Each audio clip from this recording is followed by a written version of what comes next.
Luc chapitre 5, nous commencerons du premier verset jusqu'au 7e verset. Luc chapitre 5, du premier verset jusqu'au 7e verset. Est-ce que nous sommes tous là? Oui. Papa Yves va lire pour nous, calmement, lentement, pour que nous puissions comprendre la profondeur de cette portion d'écriture. Vas-y, papa. Amen. Amen. Amen. Nous lisons dans Luc, chapitre 5, du 1er au 7e verset. Viens ici, papa. Là, vous avez tourné. Comme Jésus se trouvait auprès du lac de Génésaret et que la foule se pressait autour de lui pour entendre la parole de Dieu, il vit au bord du lac 2 barques d'où les pêcheurs étaient descendus pour laver leurs filets. Il monta dans l'une de ces barques qui était à Simon et il le pria de s'éloigner un peu de terre. Puis il s'assit et de la barque il enseignait la foule. 4. Lorsqu'il eut cessé de parler, il dit à Simon, « Avance en pleine eau et jetez vos filets pour pêcher. » Simon lui répondit, « Maître, nous avons travaillé toute la nuit sans rien prendre. Mais sur ta parole, je jetterai le filet. » L'ayant jeté, ils prirent une grande quantité de poissons et leur filet se rompait. 7. Ils firent signe à leurs compagnons qui étaient dans l'autre barque de venir les aider. Ils vinrent, ils remplirent les 2 barques au point qu'elles enfonçaient. Amen. Amen. Ils remplirent les 2 barques jusqu'au point de s'enfoncer. Amen. Hein? Bien-aimés, en ce premier dimanche de l'année, nous commençons un nouveau thème que nous allons exploiter durant tout le mois de janvier. Les thèmes que nous allons exploiter pendant tout ce mois, nous l'avons intitulé « La volonté de Dieu ». La volonté de Dieu. Pendant tout ce mois de janvier, nous allons aller en profondeur. Nous allons faire de recherches pour comprendre c'est quoi au fait la volonté de Dieu. Comment connaître la volonté de Dieu? Comment vivre dans la volonté de Dieu et comment marcher dans la volonté de Dieu? Amen, hein? Amen. Pendant tout ce mois, nous allons comprendre comment nous pouvons conduire nos maisons, comment nous pouvons garder nos familles dans la volonté de Dieu. Comment nous pouvons être une famille qui marche dans la volonté de Dieu. Comment nous pouvons bâtir des couples qui sont fondés, qui sont bâtis sur la volonté de Dieu. Comment nous pouvons élever nos enfants, éduquer nos enfants conformément à la volonté de Dieu. Amen. Hein? Pourquoi je dis cela? Parce que nous venons souvent à l'église, nous prions, nous chantons, nous prêchons, nous faisons tout, mais difficilement les gens connaissent la volonté de Dieu. Alors c'est une question qui m'était venue dans la tête, j'étais en train de me poser la question. Comment un peuple peut-il marcher avec un Dieu qui ne joue jamais et échouer? Amen. Hein? Comment un peuple bien-aimé qui marche avec un peuple, avec un Dieu qui ne rate jamais et rater sa vie? Comment un peuple qui va à l'église, qui jeûne, qui prie, mais qui ne voit pas la main de Dieu? C'est qu'il y a quelque chose qui ne va pas. Amen. Hein? Amen. Voilà pourquoi pendant tout ce mois de janvier, ne manquez pas nos services. Nous allons parler en long et en large. Nous irons en profondeur pour comprendre réellement. On parle toujours de la volonté de Dieu. Mais au fait, la volonté de Dieu, c'est quoi, Pasteur Serge? Partout où tu vas entendre les gens dire « Frère, c'est la volonté de Dieu. Si je l'avais fait, c'est la volonté de Dieu. » Mais quand tu lui poses la question « Volonté de Dieu, Zanine », il ne sait pas.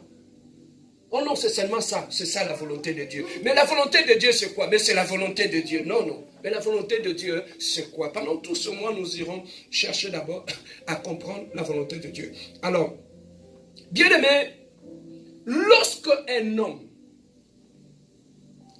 est né, ou lorsque Dieu a créé l'être humain, en créant l'autre humain, tout autre humain que Dieu a créé sur cette terre des hommes, Dieu a un plan pour lui. Amen.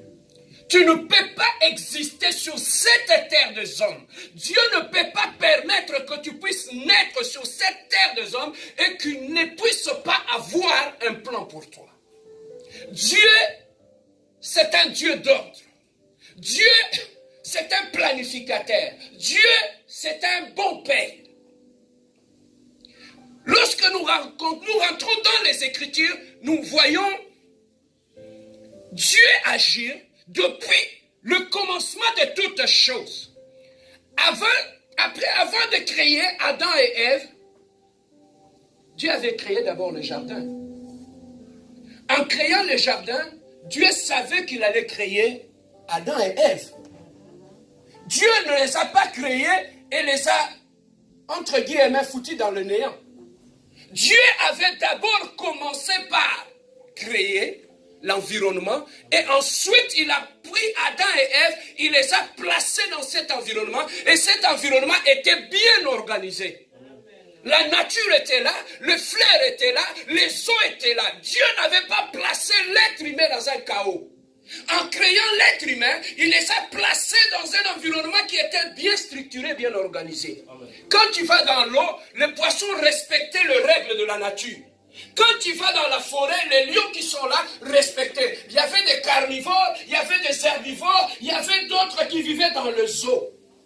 Tout était organisé, il n'y avait pas de désordre. Jamais on voyait un poisson sortir de l'eau et aller vivre dans la brousse. Il avait son milieu naturel.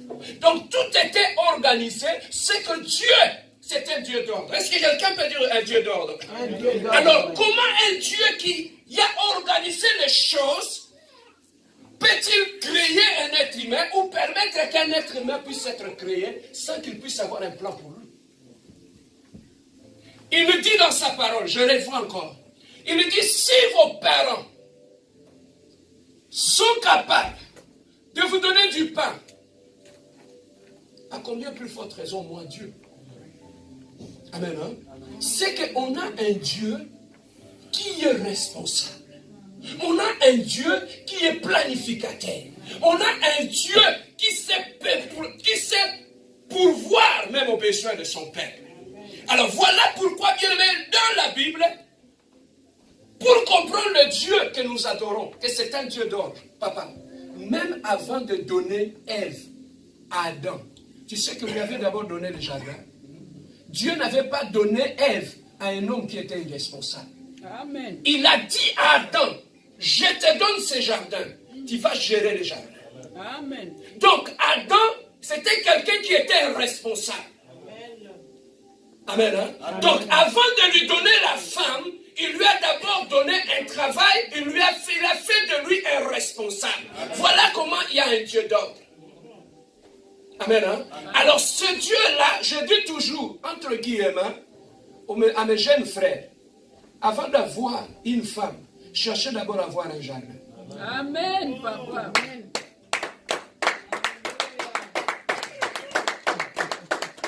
Amen. Hein? Amen. Dieu, c'est un Dieu d'ordre. Adam n'avait pas d'abord eu Ève avant d'avoir le jardin. Non. Il a d'abord eu le jardin et ensuite il y a eu Ève. Donc quand tu es un homme qui veut te marier, commence d'abord par être responsable. Alléluia. Amen. Hein? Un responsable, c'est alors que Dieu te donnera certaines choses. Voilà pourquoi, bien aimé, ici nous remarquons une chose, que lorsque tu es un être humain créé de Dieu, moi, pasteur Serge, je refuse de comprendre que Dieu puisse créer une femme, que cette femme soit prostituée toute sa vie. I don't accept that. No, it's not correct. Je refuse que Dieu puisse créer un être humain, que cette personne soit un voleur toute sa vie. Je refuse d'accepter que Dieu puisse créer un être humain et que cette personne puisse rater sa vie. Mais pourquoi nous ratons nos vies? Nous saurons la réponse ici.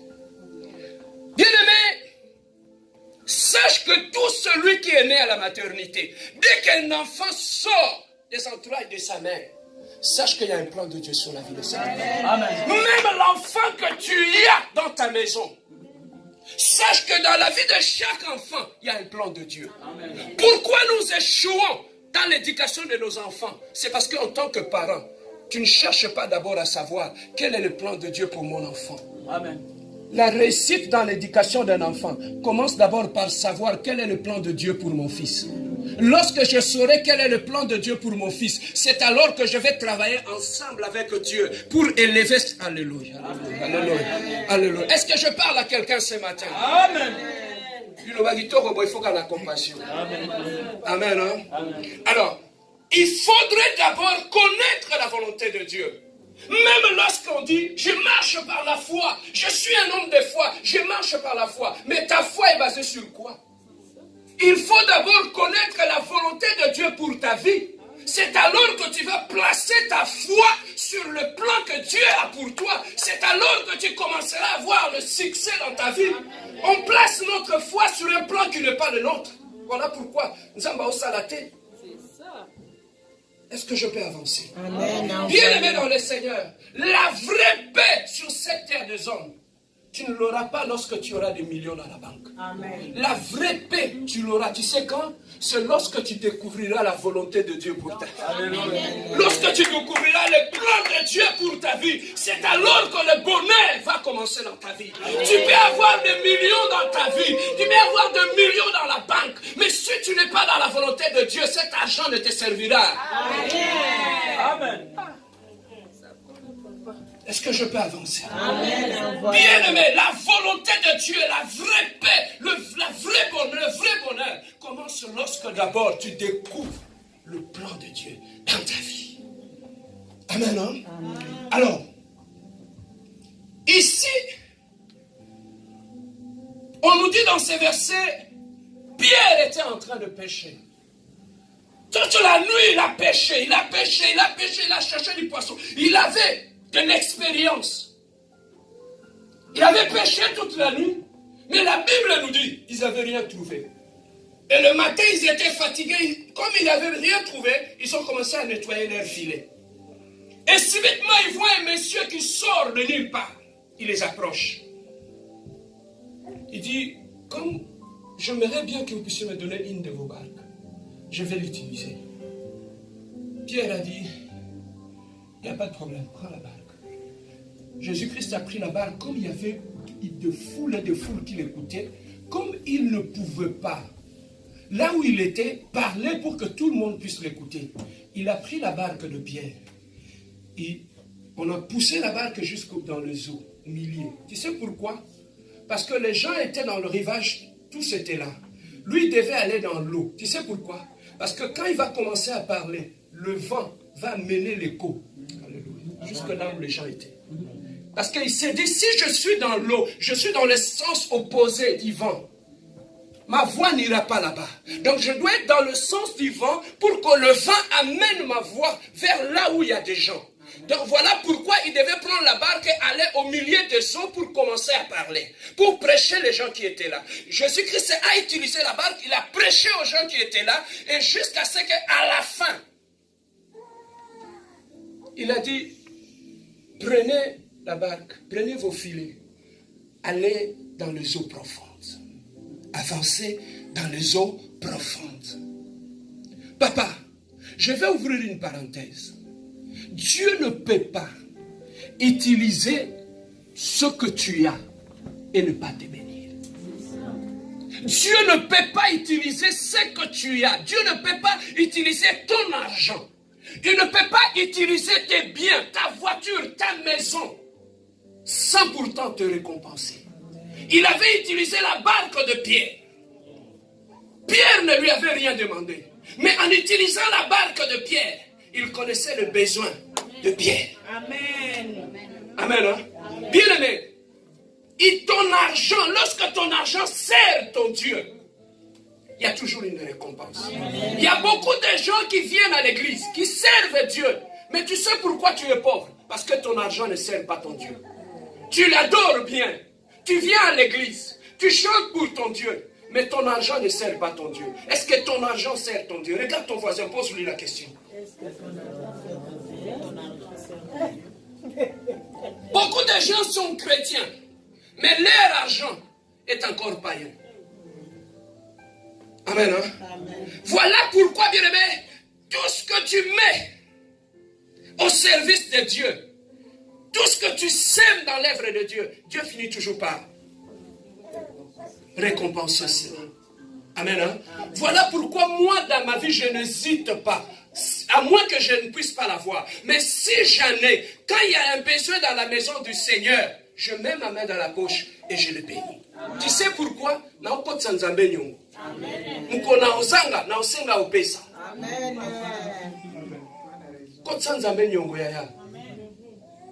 Papa, il y a des gens à côté de Nzambe tellement nyongo que sera un problème. Dieu voit ses pensées. Papa, linga,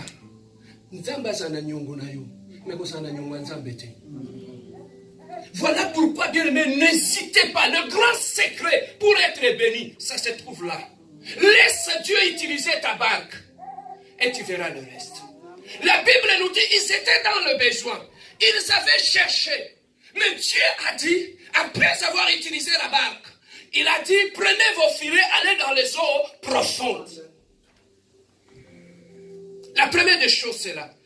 Pourquoi ils devaient aller dans les eaux profondes? Pour pêcher. Pourquoi Dieu leur avait indiqué l'endroit où ils devaient aller pêcher?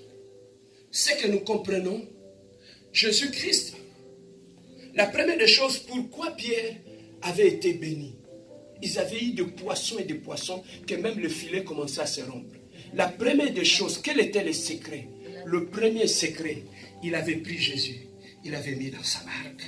C'est là que le miracle commence. Tu ramenais Jésus au centre de ta vie. Ramenez Jésus dans ta maison. Ramenez Jésus dans tes affaires. Ramenez Jésus dans ton mariage. Ramenez Jésus dans ta vie. Ça commence par là.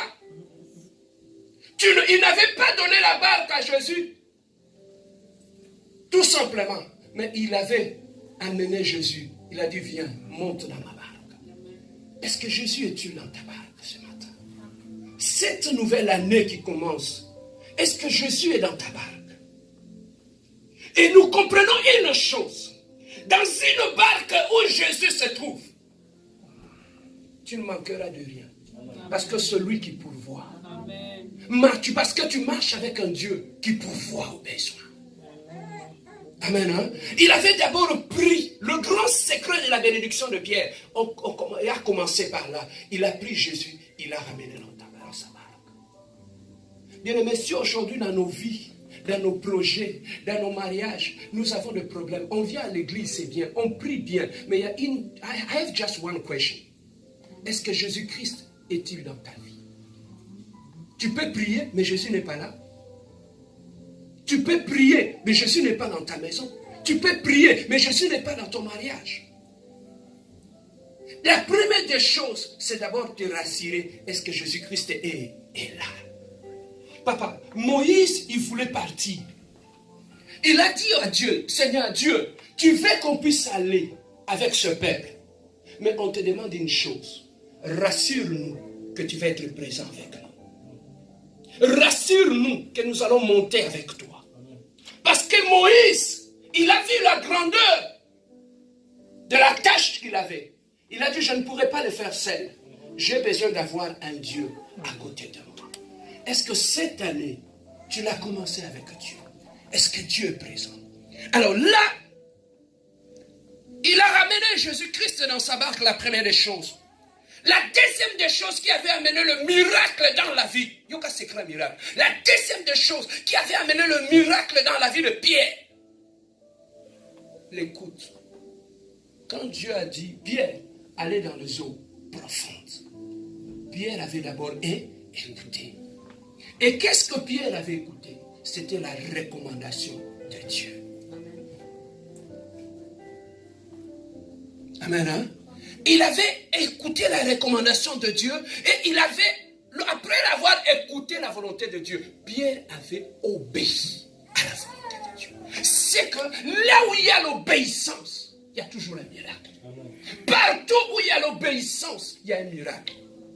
Mais maintenant, écoutez ceci. Toute désobéissance à la volonté de Dieu dans notre vie nous expose au problème. Papa, et pas une nuance na vie na yo. Au boya koto sa volonté ensemble et qu'on expose on a problème. Tu peux avoir un bon mariage, mais si tu ne veux pas écouter Dieu, c'est fini, ça va échouer. Bien-aimé, épouser une personne dans la volonté de Dieu ne suffit pas. Épouser une femme ou un homme selon la volonté de Dieu, ce n'est pas ça qui suffit pour bâtir un couple heureux. Tu peux épouser une personne selon la volonté de Dieu et échouer ton mariage. Tu sais pourquoi? Parce que lorsque tu épouses, tu fermes tes oreilles. Dieu ne te guide plus. Tu vas aller tomber dans un trou. Mais lorsque tu épouses, tu te maries, tu continues à écouter les orientations et les directives de Dieu. Tu éviteras le piège du mariage. Papa, l'Iba laisse un piège belé. Mais il faut apprendre à écouter le Dieu du mariage pour qu'il puisse t'épargner de tout ce qu'il y a comme piège et obstacle dans le mariage. Tu ne peux pas réussir un mariage sans l'écoute de Dieu. Souvent nous échouons. Ce n'est pas le problème. Le problème est qu'on ne veut pas écouter Dieu. Celui qui a donné ce mariage. Celui qui est le chef de ce mariage. Tu ne veux plus l'écouter, tu vas échouer. Ça ne s'arrête pas qu'à donner le mariage. Mais au-delà du mariage, il faut écouter. Amen. Hein? Amen. Amen. Hein? Amen. Est-ce que je peux avancer? Pierre avait écouté et il avait obéi. Et il a pris sa barque. Il a jeté. Il a dit, maintenant là. Il a dit sur quoi? Sur ta parole. Je vais faire quoi? Mais avant de jeter sur la parole, Papa, Dieu, quand Dieu lui dit Amen, la barque dans les eaux profondes, il a commencé à discuter avec Dieu. Papa, on a péché toute la nuit. On n'a rien trouvé. Papa, Dieu n'a pas besoin de connaître que... Souvent, quand je prie avec des gens me disent, Pasteur Serge, en tout cas, j'ai trop prié, je suis fatigué. On a prié avec un pasteur Henri Bourassa. On a prié avec un autre pasteur à la salle. On a prié avec un autre pasteur à la Chine. On a prié avec un autre pasteur dans le... Antique. Dieu n'a pas besoin de connaître ton parcours. Il a besoin de connaître ton besoin. Au lieu de commencer à expliquer à Dieu comment on t'avait décidé, Dieu te demande qu'est-ce que tu veux que je puisse faire pour toi. Toi, tu commences à donner les explications. Tu vois cet homme-là, il m'a giflé. Tu vois celui-là, il m'a trompé. Dieu n'a pas besoin d'écouter tout tes tralala là. Dieu te demande qu'est-ce que tu veux qu'il puisse faire pour toi. Amen. Amen. Même dans la prière, on trouve les gens dans la prière, au lieu d'aller droit au but, ils commencent, Seigneur, ces jours-là, c'est parce que c'est mon cœur. Dieu n'a pas besoin de tout ça. Dieu a besoin, dans ta parole, il était écrit. Amen. Sur ta parole, je prie. Amen. Amen. Amen. Amen. Dieu n'a pas besoin de tout ça. Dieu a tout simplement besoin. Dans ta parole, il est écrit. 10 000 tomberont à gauche, 1000 tomberont à droite, mais moi je ne serai jamais à terre. Il n'a pas besoin, non, ils sont en train de me critiquer, de ceci. Dieu n'a pas besoin de pleurnichards. Il a besoin de gens qui s'appuient sur ta parole. Sur ta parole. Diable va bundagana na ba kolela de la ti. Ba bundagana diable na liloba. Dans la parole. Qu'est-ce que la parole dit? Voilà pourquoi, bien aimé, quand le diable t'attaque, la première des choses, il va te désillusionner jusqu'au point que tu ne seras plus capable de répéter même la parole de Dieu en toi. Tu sais, il y a des situations dans lesquelles tu te trouves. C'est là que le diable prend l'avance. Amen. Hein? Alors, Pierre a dit, sur ta parole, je vais jeter maintenant mon filet. Et Pierre a jeté le filet. Et Yokasiko révélation. Au même endroit, la même barque, le même jour, dans le même zoo. Mais qu'est-ce qui avait changé? Il avait pêché. Mais pourquoi il n'avait pas eu de poissons? Mais maintenant, dans le même zoo, dans la même barque, avec le même filet, qu'est-ce qui avait changé? Mais maintenant, il agissait selon la volonté de Dieu. Alléluia. Mais cette fois-ci, utilise la parole. Amen. Sur ta parole. Amen. Sur ta parole. N'allez pas chercher les autres eaux. N'allez pas changer de barque. Je ne changerai pas de filet. Je ne changerai pas la barque. Je ne changerai pas les eaux. Dans le même seau, avec le même filet, avec la même barque. Maintenant, sur ta parole, j'aurai. Tu ne changez pas de vie. Ne changez pas. Agissez sur la parole. Alors sur la parole, quand il avait agi, on nous dit qu'il y avait eu un débordement de bénédiction. Jusqu'au point qu'il est allé prendre la barque même que Dieu n'avait pas utilisée, avait été remplie. Papa, celui qui agit selon la parole, lorsqu'il est béni de Dieu, il devient même une bénédiction pour les autres. Amen. Bien aimé, à cause de la... Ils sont assis pendant que Jésus utilisait sa barque. Mais quand le frère a été béni, Pierre a crié, venez avec votre barque. Parce qu'ici, on en a assez. Quand Dieu te visite, à cause de l'obéissance à sa parole, tu deviens une bénédiction pour les autres. Est-ce que j'entends quelqu'un qui dit ma barque sera remplie? Ma barque sera remplie. Sur la parole de Dieu, ma barque sera remplie cette année. Au nom de Jésus. Alors, sur la parole, c'est là que nous allons appuyer notre prédication. Lorsque Pierre avait obéi, lorsque Pierre est entré dans la volonté de Dieu, c'est alors que le miracle a commencé. Amen. Donc, marcher dans la volonté de Dieu, la première des choses, la première conséquence d'une personne qui marche, qui obéit à la volonté de Dieu, cette personne devient une bénédiction. Amen. Amen. Hein? La personne devient une bénédiction. C'est que l'obéissance à la volonté de Dieu amène la bénédiction dans nos vies. C'est la première des choses. La deuxième des choses, l'obéissance à la volonté de Dieu, au-delà de nous être une bénédiction pour nous, l'obéissance à la volonté de Dieu amène la protection dans nos vies. Quand tu demeures dans la volonté de Dieu, tu es protégé. Regardez même, il y a beaucoup de problèmes que nous avons eus dans nos vies. Quand tu observes bien, tu vas trouver que tu les as eus hors de la volonté de Dieu. Amen. Hein? Amen. Tu les as eus hors de la volonté de Dieu. Or, dans la volonté de Dieu, il y a la protection. Amen. Hein? Alors, au-delà d'avoir la protection dans la volonté de Dieu, dans la volonté de Dieu, tu deviens une bénédiction. Alors, le plus important dans la vie, c'est quoi? C'est de connaître d'abord la volonté de Dieu pour ta vie. Papa, venir à l'église, je vais peut-être te donner un secret que moi j'avais. Venir à l'église, c'est bien. Prier, c'est bien. Mais lorsque tu viens à l'église, ne commettez pas cette erreur-là de courir derrière les titres dans l'église. Tu vas perdre ton temps inutilement. La première des choses à chercher quand tu viens dans l'église, c'est quelle est la volonté de Dieu sur ma vie. Amen. Tu peux avoir le titre dans l'église, mais quand ce n'est pas dans la volonté de Dieu, tu n'iras nulle part. Amen. La première des choses que tu dois chercher dans l'église, c'est quel est le plan de Dieu pour ma vie dans cette église. Amen. Pourquoi Dieu m'a amené à l'église là? La compassion.